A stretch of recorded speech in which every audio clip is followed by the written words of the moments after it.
Hello, everybody, and welcome back to Heels Up, where we review Raw and SmackDown every single week. We're doing things a little bit different. Reggie cannot be with us because he is attending the funeral of the legendary Killer Brooks, who unfortunately passed away this past week. So our hearts and prayers go out to their family, and Reggie, of course, will be back with us for SmackDown this weekend. But filling in for him and remotely at his own secret subterranean lair, is our producer and lovely human being, Sam Ramos Jr. Howdy guys, how y'all doing? How are you, man? I'm doing all right, doing all right. You know, it's been a week. It's it's been a week. That's putting it mildly, man. Well, I know you're going through some stuff right now too. So again, I hope that everything works out all right, man. Yeah, me too. So, Should know here in the next few days or so, but you know, it is what it is. well, stop picking up lot lizards. Can't help it. I'm on a budget. What did you expect for $2, lobster? All right. So Raw this week. Starting out, we got Dolph comes out and with Drew and says he's gonna bring people back from his past, and that Dolph's not the only person that Drew's stepped on to get to where he's at, and he brings out Heath Slater to everyone's surprise, which again, it's great to see him, but when they fire someone then bring them back again so quickly, like, it just seems like more of just a wrench in that knife a little bit, like it's still sore not seeing Heath. It was unfortunate the guy got let go because he was a trooper for everything they kind of put him through. Yeah, yeah. He was a good jobber. He's a great jobber. He's a great on the mic, and it's unfortunate that he got let go to begin with, and now he got brought back for this one segment. I don't know if he's going to be back for anything more significant than that, but I hope we see more of him. I was sad to see him go. I mean, maybe he could be put into a sort of a Sami Zayn manager position if they don't want to use him as a he's lost the credibility as a wrestler, as a threat anyway. Yeah. But again, you can take anybody and make him into a threat. I mean, the other two guys from 3MB are badasses now, so hell, he's the only one left over from that isn't a tough guy. Yeah. And I don't think it's the last time we see him. I think we see him at the horror show. But Heath demands a title match against Drew and says it's going to be his last opportunity. And Drew, of course, doesn't want to fight him. So Slater slaps him. I like alliteration.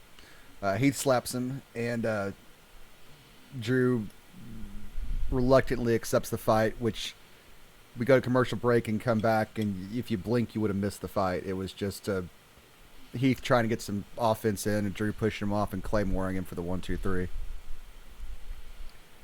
Again, we talked about Friday with SmackDown being a really wrestling heavy show. This is more of a storyline heavy show, it seemed, this week. Yeah, it definitely did. Hey, you gotta keep the storylines up for Sunday. Give us a little bit more than what they had been. Yeah. I'm not. Yeah, Drew is, pissed off and hurt, and like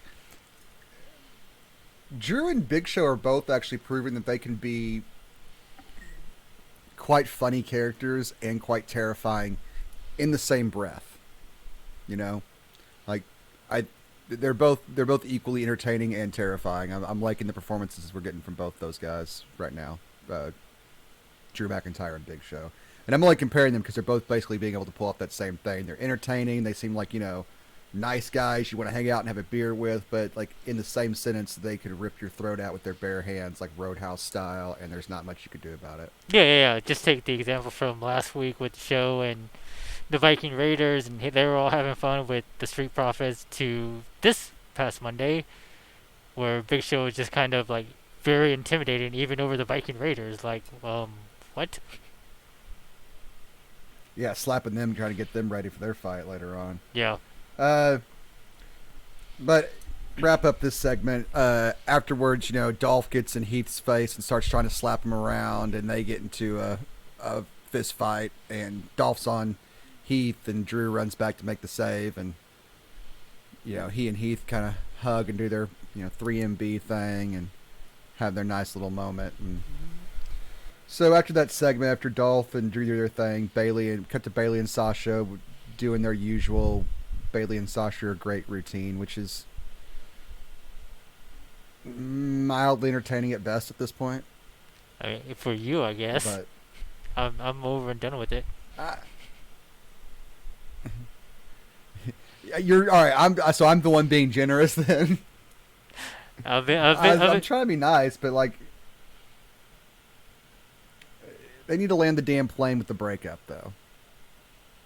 Yeah, So, I'm over Sasha. Sasha mean, was too saturated at the beginning, and then the heel turn for Bailey was just way too long. And yeah, I'm done. Maybe they should have taken a break instead of Charlotte. coming out of the commercial, like I was saying, Bailey and Sasha are out there being super annoying. They get interrupted by Asuka, and Asuka makes mention that she's not alone, and so Bailey, of course, doing the usual bit, volunteers Sasha Banks for whoever Asuka's going to bring out, and naturally it was Kairi Sane, which was again cool to see her back because I thought she was ready to go home to Japan and see her husband and just be done with this sort of thing. Yeah. Not only that, the rumors about her career-ending injury from Naya. So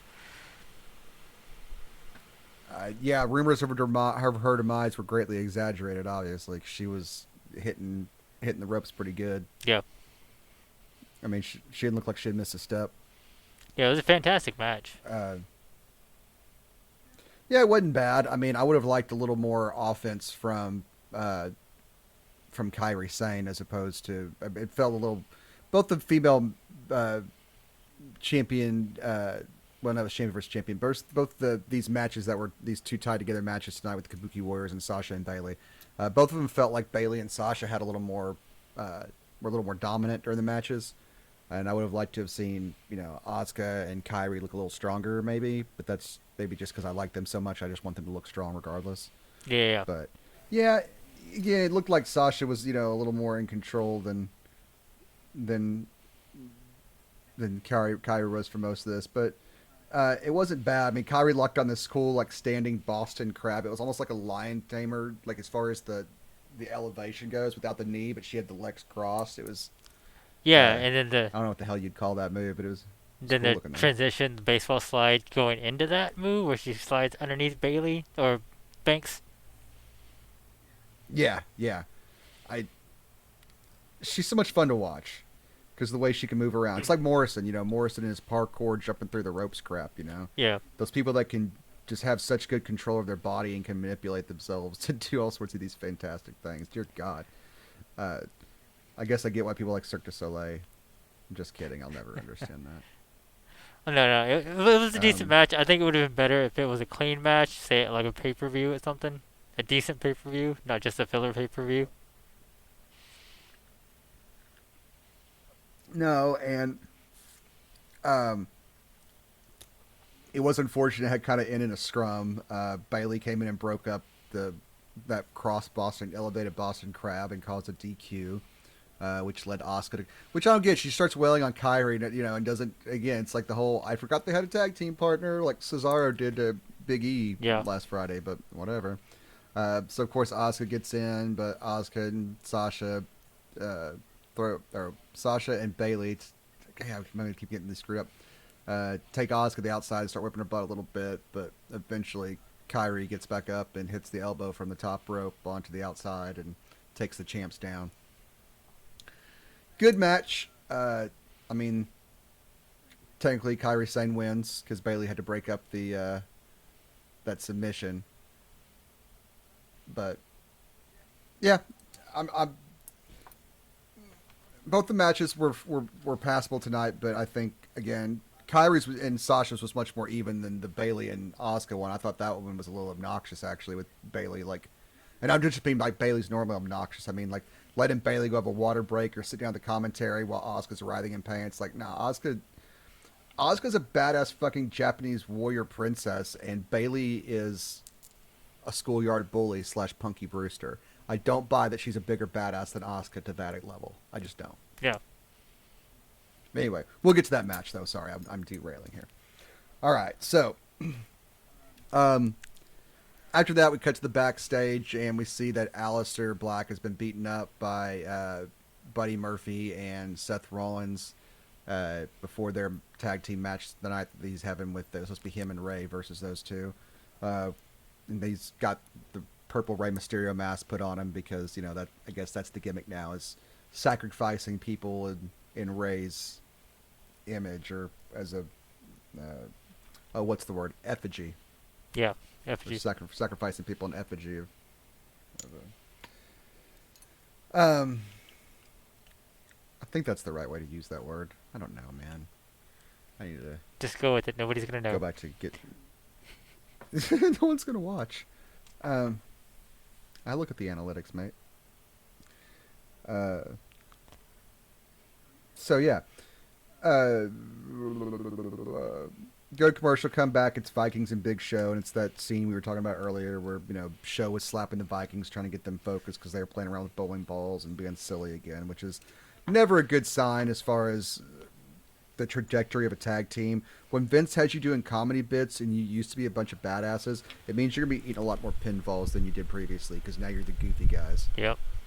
So we had Show firing up the Raiders, who's all business night, didn't get any silly Show this evening, which is always unfortunate because I do love me some good silly Show. I also just like saying silly Show repeatedly and often.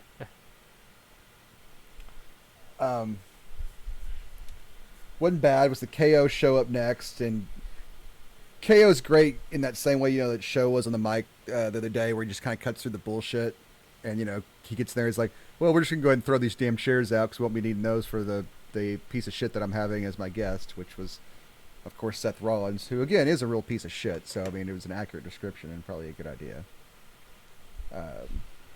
Yeah, it saves him a little bit of money. But well, what was he worried about them getting broken? Because he broke them himself, just throwing them over. I guess he just didn't want him in his way whenever the scrum started. But really, if he was smart, he would have gotten rid of those chairs and then got him a kind of folding chair as an equalizer for Murphy. Yeah. But hindsight's always 20/20, I suppose. All right. Oh, KO gives Seth a shirt. It was a KO Mania shirt like the one he was wearing when he beat Seth at WrestleMania, yeah. And that's just. So KO's got an amazing ability to get under people's skin, and it's usually a horrible thing to watch because he's usually a heel, so he's usually getting under our skin. But when he's using his powers for good by getting under Seth's skin, it's a beautiful thing to watch. Yeah. It's great. It's just like that. The enemy of my enemy is my friend type of thing. I mean, yeah, I mean, we're wrestling fans, man. We don't have a personal stake in anything, so we're obviously much more forgiving for when people want to make their heel or babyface transitions. They don't have to make atonement for all their sins. Just, come out and punch the right guy. You're a babyface now, and we love you, and we forgot everything horrible you did before that. So, yeah.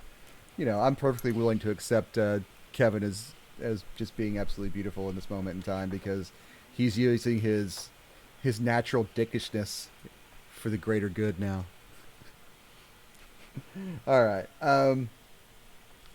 So Rollins says he only came out to the KO show because he's going to challenge Ray to an official match at Extreme Rules, which I thought this was happening anyway. So whatever. Yeah. Okay, and then Ray and Dom come out, and Ray accepts his challenge, and then KO decides he's going to take Aleister Black's place in the tag team match later, since Aleister was taken out by Rollins and Murphy. So we're going to have KO and Ray versus Rollins and Murphy, and KO also suggests that winner of the match gets to pick the stipulation for Extreme Rules. Yeah, so we have two. This is going on twice in the same. We've got this going on twice now in two different storylines with somebody picking the stipulation for the match later on. We got the Drew letting Dolph pick, and we've got the we got this one with Ray and. Oh yeah, we forgot to mention that shit earlier. We kind of glossed over that. Thought we were gonna kick off the show with Dolph admitting what the stipulation was. But yeah. Instead He actually pulled a great move. I thought he was genius for this. I thought it was perfectly right. He's like, why the hell would I tell you? Why would I give you time to prep for this? Yeah, I'll let you exactly. walk into this thing blind. I'm the bad guy. I don't know the fucking fans anything, So Yeah, and it plays great into his character too. Like that's the natural thing you would expect from him, even in like a real fight. and I, if he's smart, it'll be like a 5-on-1. No matter who pins him, it'll be Yeah, our Dolph gets the championship or something. Unless Drew turns into Super Cena, then which could always happen. Can you just imagine if they try and make Drew McIntyre into the new John Cena? Like, hey man, we're gonna need you to go do some Make a Wishes, and he's just like at the watch hanging out with the cancer kids, and with a pub with a pint in one hand, like, so what do you want? I brought you a belt. Sorry, I spilled some cheese on it. I had nachos on the way over. Like, there's a lot of good nature not giving a shit in that man, and I really respect him for it. yeah, We come back from commercial, and the tag team match is already underway. Ray is taking on Murphy, and Murphy was mostly here to eat most of the offense from the faces, it seems like, in this match. yeah, Which is cool. He's, Murphy's a credible threat as far as, a wrestler just compared to any other, but he definitely doesn't have the pedigree of, where KO or Seth or Ray are at this moment. So it's okay in this match for him to be just slightly outclassed by the more veteran wrestlers. yeah. So He's held I was some of okay the with lower what they did titles, mostly. and well, all the others have, the heavyweight championship. Yeah.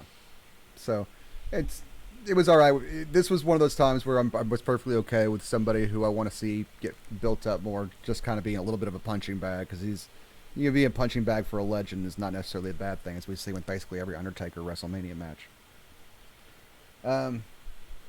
Let's see here. Yeah, Ray hit a beautiful freaking head scissors from that apron to Murphy, and just when Murphy was on the outside, and just sent him right into the barricade. Yeah. The impact just looked absolutely brutal. Oh yeah, So Murphy was throwing himself around for these guys. He was selling for some legends, dude. So I kind of want to. He earned a lot more respect from me just in this match, the way he was selling for these guys. And he's a damn trooper. yeah, Yeah, KO was working over Murphy for a little while and taunting Seth, and again, it just goes back to the dude just being absolutely great at getting under people's skin and just being a complete prick. But I would love for sometimes whenever they make someone who was a vicious heel become a face, if they would let them keep that viciousness. Like, imagine if, like, just in the middle of this match, if Murphy's taken out, KO just fucking apron bombs Seth Rollins. Like, brutal. But that's something that he's capable of doing to his best friend, so why wouldn't he do that to somebody he can't stand? yeah, exactly. Like, it would seem like he would want more than anything to apron bomb the shit out of Seth Rollins and send him home to mama. Or, send him where he sent Sting. Too soon? Well, I mean, he Seth's got a reason to go home and want to stay home. So They got a kid on the way. yep. Oh, speaking of kids on the way, we forgot to mention this with the Viking Raiders earlier, but Mrs. Rose, Sarah Logan, is pregnant. They announced that. Oh, They yeah. announced that the other day. Her and Eric are Yeah. gonna have a little baby Viking. Oh, little baby Viking. Yeah, I don't know why they didn't put her. Like, they could have put her with the Viking Raiders, and then you have Bianca Blair With with the the Street Profits, Profits. yeah. You know what I mean? That would have been a great 3-on-3 mix. And they could have continued their who's better, but we're also frenemy type sort of situation. Yeah, Could have been just fine. They're almost like the mirror group of each other anyway. So I mean, I like it. And plus, with everything going on in society today, it's kind of nice to have our Ebony and Ivory our buddy cop in tag team form on Raw. yeah. In our male You know, male soap opera. yep. I do love our male soap opera. That's exactly what this is. It's a soap opera for 14-year-old boys that Yep. I'm 20 years past that point. I'm still watching. Dear God, what is my life? All right, so during the match, Seth gets into Dom's face and tries to get him to punch him and cause a DQ. That way, Seth can pick the stipulation. But Dom shows some amazing restraint, and he doesn't punch Seth, so Seth gouges his eyes, gives him an eye rake, and hops back in the match. Because Seth is wonderful at being just a prick. Yeah. So commercial break, come back. So far, it's been a pretty good match, but again, it's this one more so. This one was definitely very indicative of the theme of the night. It being more about the story than about them pulling off impressive moves. But this one told a really good story. So again, I was not entertained. I'm still entertained, regardless whether the wrestling was not as good as what we got on Friday night. But it was still entertaining because of the story they were telling. This one was a pretty good one. This is probably, not because of Seth, I think more so because of Ray, but Ray's got me pretty invested in this. Ray and Dom. I actually give a shit what happens with those guys and their retribution. Yeah. I hope Dom continues on that legacy and takes over Ray's mask. It's not unheard of. I do hope they give him a mask. It's not unheard of that mask gets passed down. You got Blue Demon Jr., El Hijo de Santo. So. Yeah, I do hope they give him the mask, and that's when his career officially starts, is once he puts the mask on. And that's why he hadn't gotten one yet, because he hasn't officially begun, essentially. All right. So once the commercial came back, Seth is on KO, working over the newly repaired left ankle, which is what KO just came back from. He had a left ankle break that happened during WrestleMania. And KO sells that injury pretty good, and when his hope spot happens, he hits a super kick on Seth, but, he has to play on the bad ankle, and that drops him. But again, little bitty stories within the big overall story, because these guys are all really good at putting on a damn match. So it was pretty good. I had fun watching this one. I had a lot of fun watching this one, actually. Yeah, it was good. It was good. So Ray's working over Murphy, and Seth takes Dominic hostage, essentially. He's dragging him up the ramp. When Aleister Black's music hits and he appears down ringside, Seth lets Dom go and turns around. Does his I'm aping Bray Wyatt thing, and begging Aleister to hit him to cause the DQ. Yeah. Again, let him pick the stipulation. So while this is going on, Murphy tries to attack Ray, but Ray distracts the ref, and Dom rakes Murphy's eyes and sets him up for the 619 and the frog splash and the win. Because Seth doesn't bother turning back around this entire time because he's too focused on Aleister. Yeah. So Ray gets the win with a little help from Dom, a little help from Aleister Black, and his stipulation is an eye for an eye match, which he made it sound like he literally meant, I will rip out your eye to win the match, and that's what the match stipulation is rip out the other person's eye, and that's how you win. Yeah. Which, that's horrific. It's a little extreme, Bubba. Just a smidge. I'm not sure how they're going to work this out in reality for the match, though. You got to go a little extreme. That's Ray defending his son. You don't go after my family. I'm willing to rip out your eyeball, just for the fact that you attempted to take out his eye. It's a cool line, and Seth's reaction to it was awesome. The shock and horror on his face. Yeah. But the bottom line is, this is not something they can ever pay off or make good on. Oh, yeah. So, I don't like it when you set something up that's supposed to be like, oh gosh, what are they going to do with it? Because you're not going to pay it off. You're going to J.J. Abrams me. You're going to build me up a mystery box, and then I'm going to open it up. There's going to be fucking a dried cat turd inside of it. Fuck you. Yeah, this is going to be one of those movie matches. Either that, or it's not going to it's going to end in a scrum. It's not going to end with the actual, it's going to end with Murphy and some of Seth's other disciples, or like you were saying last time, probably the best way for it to end is for Dom to trade sides. Yeah.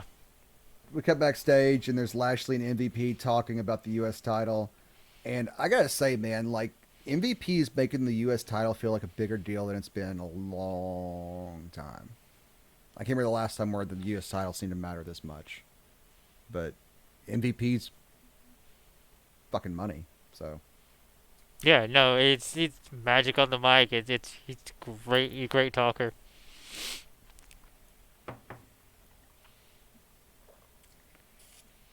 so go to commercial, come back. MVP and Bobby are back in the ring, and they're going to unveil another U.S. title because MVP's got his title match at Extreme Rules because he beat the champ. And he's like, well, whenever I beat the champ, my title reign's going to be great again. So I'm going to go ahead and unveil the new U.S. championship, the one I'm going to wear when I beat Apollo. And they unveiled a nice damn looking belt, dude, didn't they?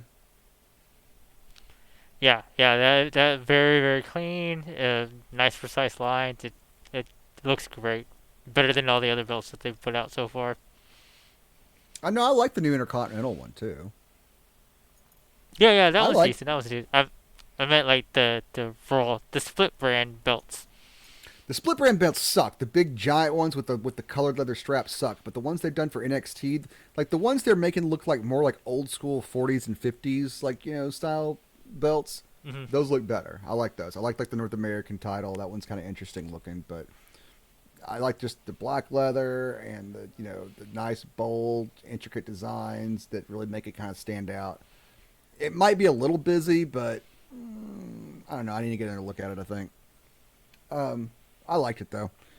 But Bobby Lashley says that when you roll with Bobby Lashley, he can make anything official that he wants to, and so he goes ahead and crowns MVP champ anyway, and puts the belt around his waist, and then we're interrupted by Ricochet and Cedric Alexander, who are going to challenge Bobby and MVP to a tag team match, which we get coming out of another commercial break because they never stop. MVP's having to wrestle in his slacks because he wasn't prepared for this sort of thing, and his tie, which actually he didn't do a bad job at. No, not at all. Surprised he didn't rip those pants. That's the first thing that would happen to me is I would have taken one kick and then my slacks would have just must have been really stretchy material. Yeah, All they're right, probably a special made brand. the McMahons for the wrestling executives, for the corporate executive who might go through his conference table at any given moment. Yeah. McMahon pants. It must be like Dockers, When like you the gotta rip and stain guard Dockers, like the ones your parents buy you when you're 6, because otherwise you would destroy real slacks. Yeah. Surprised he McMahon didn't come in pants wearing when a you braided have a belt with it CEO then. meeting at 3 and you gotta beat somebody up at 4. Surprised he wasn't wearing a braided belt with it to complete the little kid tough skin look. All right. Yeah, this match was mostly Bobby dominating the two smaller men because weight classes are a thing for a reason in real fighting. Hmm. And MVP coming in and picking up kind of picking off the carcasses a little bit when they were down. Then they would kind of get some hope spots back with MVP, and MVP would tag out and let Bobby dominate him again. They kind of did that process a couple of times, and that was about the match.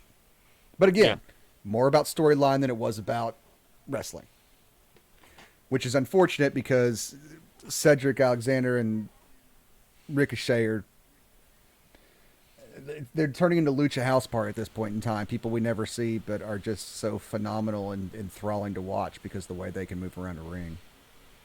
Yeah, yeah. They definitely make the most of their time on camera. Bobby ends this thing with a spear that basically turns Cedric Alexander inside out, and I'm surprised that he was able to remember his name after that. Like that was like one of those like Rikishi flips he used to do, like when he caught that spear, man. Like fucking Cedric he looked like the Yeah. cow in the tornado and Twister. Uh, Yeah, yeah. It looked bad. It looked bad, and but yeah, that's what it's supposed to look like, though. You got Bobby Lashley just running over Ricochet. It's Cedric. or Cedric. Yeah. Yeah, no, Ced sold that thing better than I've seen anybody sell a spear in a long time. So kudos to him. Hats off. Bobby throws the full Nelson on, and afterwards until Ricochet makes the save, but it's not much of a save. He mostly just has to drop kick Bobby off and then grab Cedric and run away because Bobby's coming right back after both of them, which makes Bobby just look absolutely terrifying. But throughout this match, what was really told in the storyline here is the thing that Apollo tried to say, and that's it more so than any other week. They're really starting to play up the fact that MVP is using Bobby Lashley as his muscle to accomplish his own goals. Like he's doing it in the guise of, hey, I'm trying to help you out and help your career, but really MVP is trying to bring himself up, and they're really playing that up more, especially since we see that he's the one getting the U.S. Championship match and not Bobby Lashley. Bobby, So, yeah. And then he used Bobby to put the belt on him. yeah. All right, so after the match, Bobby runs those two off, and he's looking just absolutely terrifying as normal. After that, though, we go backstage, and Selena, Andrade, and Angel are arguing again. And Flair walks in and tells them that they need to focus because they would hate to piss off Randy Orton, who then appears behind Flair and gives some vaguely threatening remarks about how they're all legacies and he respects them because of that, but he will not hesitate to destroy them if they fuck up. So it was a great, great and terrifying delivery from Randy Orton. I like how he's kind of got this terrifying aura backstage, and people are afraid to cross him. Like later on when Akira Tozawa shows up, and it's like, yes sir, yes sir, super deferential to him.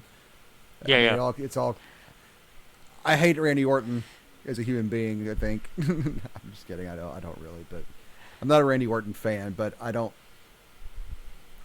respect what he can do and there's some of the things that he can do as far as being that son of a bitch that you really just want to see destroyed. So Yeah. I guess it's like the whole fact that he was like, we're all legacies, but he kind of implied that my family is a little bit more higher standard, so I could one word for me and you guys are buried.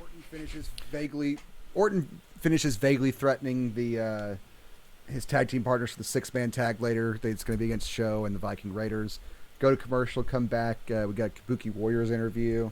And they say that Asuka says that if she wins her match against Bayley tonight, then the two of them are going to challenge Sasha and Bayley for the women's tag team titles next week. Which means we know Asuka's going to go over in the match because we're all going to want to book that match for next week. So that kind of basically just foreshadowed the rest of the evening, which cool, whatever. I'm there. We've all seen the sports movies. We know how this works, which I'm okay with. Just because you have predictable writing doesn't necessarily make it bad writing sometimes. And I can't believe that Kairi Sane is able to get a recorder over. So after the Kabuki Warriors interview, we go to the 6-man tag team match with Big Show and the Viking Raiders taking on Randy Orton, Andrade, and Angel Garza. Of course, Randy's not going to start off the match first. He's going to let the other two do the heavy lifting and do what he normally does, which is pick his moment to strike because the man's one of the best, plays that head game, that cerebral game better than just about anybody else out there, man. Angel and the Show start off, and again, weight classes exist for a reason, so it's just Show slapping around Angel, and Angel, God bless him, is doing an amazing job selling. So we look over Angel for a pretty long time, actually, until Andrade comes in, but Angel kind of distracts him, and then he starts getting worked over a little bit. They argue a little bit, and Randy calls Angel out and, chokes him and has him against the wall, and it's I respect you because you're a third-generation wrestler, but I will end you. I'll put you in the dirt. It was intense, man. It was, again, storyline over wrestling today, but it wasn't a bad thing, so I was enthralled by it. Yeah, most of it was pretty well written. Yeah, surprisingly. Back to the match. Andrade is working over Ivar. They work over Eric for a long damn time after he gets the hot tag. Show eventually does get a hot tag after that. And he's working over Andrade and Angel, and Randy tries to sneak in and get an RKO, but Show pushes him off, And Randy kind of gives him one of those this close. They're like, not really, man. He kind of threw you off like you were nothing, but whatever you gotta say to tell the story. I wouldn't mind seeing him trying to hit one on Show from the top rope. coming in from Kind of behind. would That have would to, make it wouldn't more you? believable. Yeah. Yeah, a little more momentum to actually drag that big guy down instead of just Yeah, falling off and not be able to hold onto your neck yourself. yeah. So Andrade counters the or show goes for a choke slam after that, but Andrade's had a little bit of time to recover, so he counters and like kind of scrolls around to the back of Show and puts him in a rear naked choke. Uh, Show, of course, eventually throws him off though, and he makes the tag to was it Ivar at that point? All right, no, he tags in Eric and Eric. tags in Eric because Eric's working over Andrade, but Randy tags him, does a blind tag and tags himself in, and waits till Eric is kind of distracted with Andrade, hits the RKO out of nowhere for the win, like you would expect. Wasn't it's the third week in a row that the Viking Raiders have eaten a pin though, so. Other than that, it wasn't at all unexpected. It wasn't bad. It keeps the storyline moving forward. I was expecting the way they were playing it up though for the Andrade and Angel to cost the match with their arguing, and then Randy like hitting them both with RKO's afterwards or something, you know. Yeah. But so it was a little bit of a swerve to me, but other than that, it wasn't bad. So after the match, we cut backstage. And the Iconics are sitting there doing their Mean Girls shtick, talking about Ruby Riott and how she has no friends, and I don't know why, but they're still entertaining. I love their voices. When Ruby like sneaks up on Billy Kay and she jumps, and like it's Looney Tunes. They're freaking Looney Tunes. Like, then they pan over because we're gonna have the Iconic or the Billy Kay versus Ruby Riott match next, so she can lose to her the way she lost to Peyton Royce, which we all saw coming because we got to make Ruby and who's that? Liv Morgan.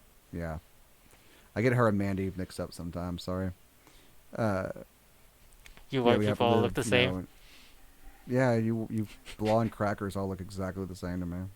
So the Iconics do their little bit with Ruby, and they head in their separate directions, getting ready for their matches. We pan over, and MVP's talking to Cedric Alexander, trying to play the divide and conquer game and the seed of doubt thing, asking, saying, he's playing that manipulative bit, telling Cedric he respects him, but asks Cedric why he's content to just be the Ricochet sidekick, which I didn't know that's what he was. I didn't get that impression at all. He's been seen standing next to Ricochet twice now backstage. I don't think a sidekick does that make necessarily, but all right, whatever. The story's got to go where the story's got to go, and you only have so much time to tell it. I guess. But MVP's always great. The manipulation game, the way he's playing. Like I said last week that he could be Paul Heyman, but the more I think about it, MVP could play the fucking devil. Mm-hmm. You know what I mean? Like, hey, yeah, let me make you a deal for your soul. You know what I'm saying? No, Like, MVP no. If we redo Constantine, he'd make a great, say Lucifer, or at least a better demon than Gavin Rosdale. Yeah. Finger licking good. Oh, it's so bad. Bad. So good.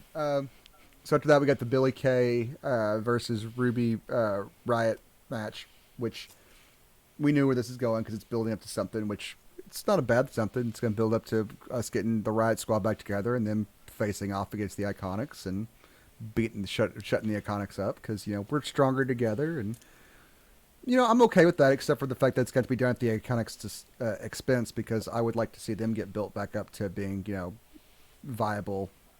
a viable threat. And like Ruby Riott's weave fell out during the match. And after the match, they were playing with the weave and stuff on the side. Like, yeah.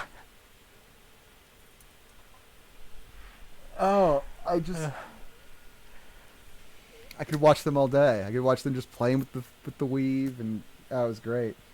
The one person to lose the weave, and it's not who you expect it would be.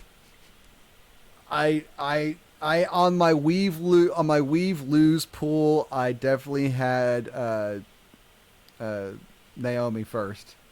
I think that would have been my pick for who was going to lose a weave first, but nope. I didn't even know Ruby Riott had fake hair. Not recently, at least. She went back to her natural hair.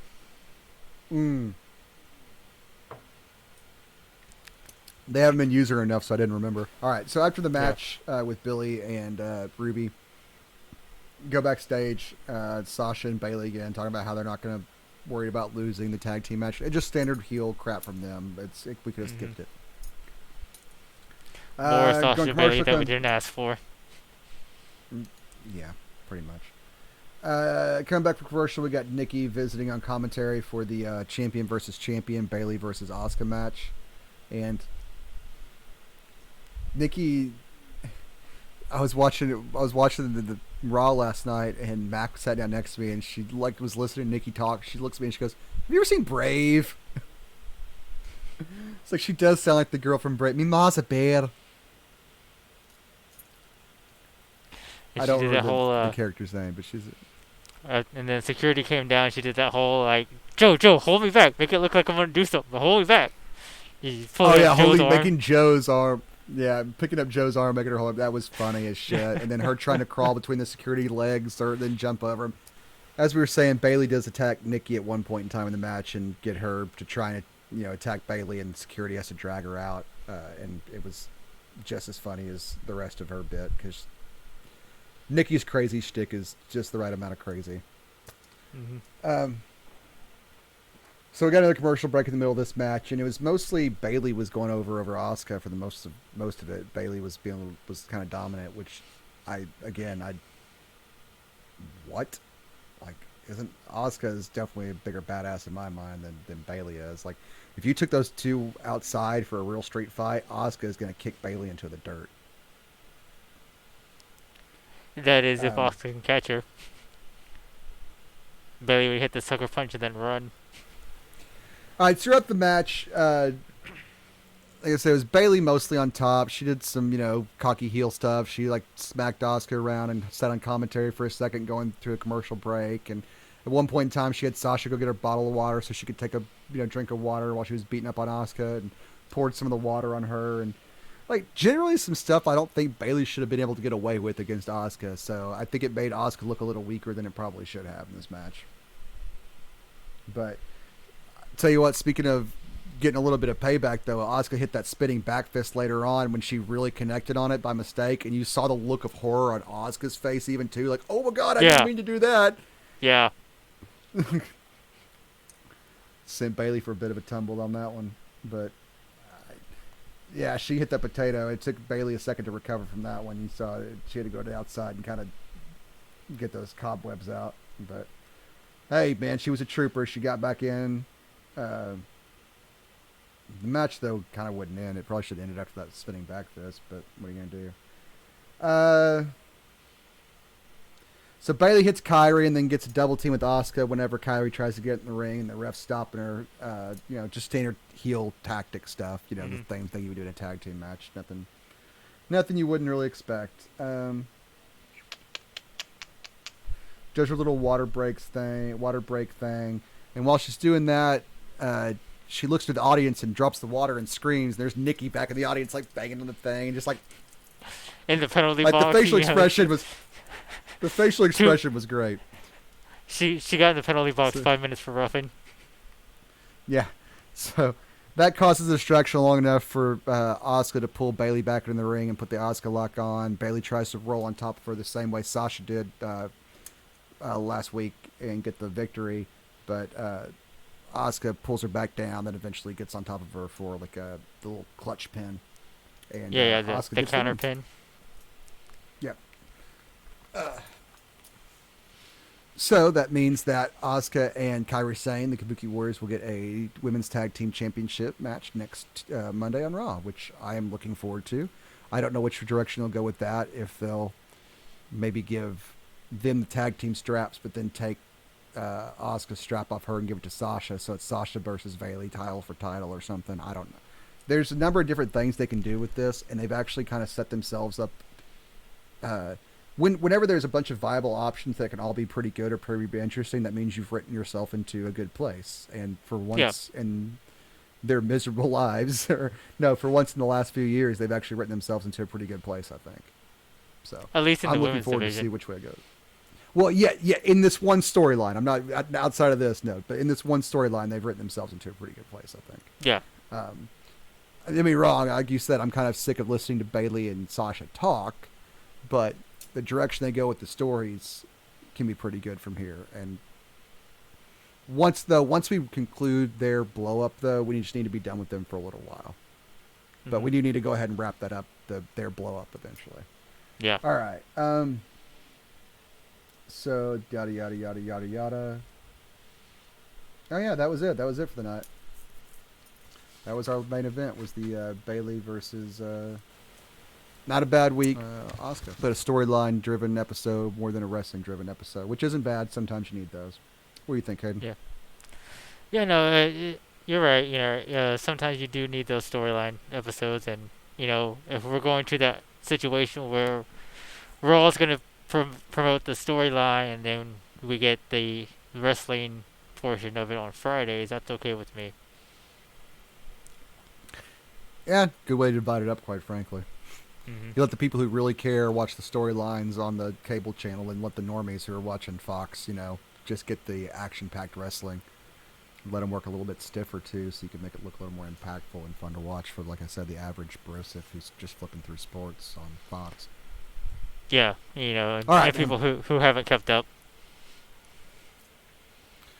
All right, well, that's going to be it for this this episode of Heels Up. Reggie will be back with us. We'll be back at full strength, hopefully. No, wait, you won't be with us for this Fridays or Saturdays thing, will you? No. Do you know? All right. Probably not for like another 2 weeks or so. We're going to start calling you Caden Quarantine until this is over. All right. But we will hopefully be up to full strength next week. We will be back on the set for SmackDown this Saturday, or Sunday, or whenever we drop the video to you. It takes me a while to get these things done. Sorry, but we're new at this. Don't yell at us. I'm learning. Thank you guys so much for being here. Thank you for watching this. If you watched this far, thank you for giving us a shot to come into your homes and share our opinions with you. Be sure to check out our other pop culture show, Ramble On, where we give our divisive opinions on about a couple of things. But ultimately, we do our best to just try and share the things we love with you guys and to discuss those things in a way that's entertaining and fun. So thank you guys so much for watching, and you guys please be well and treat yourselves well. We'll see you next week.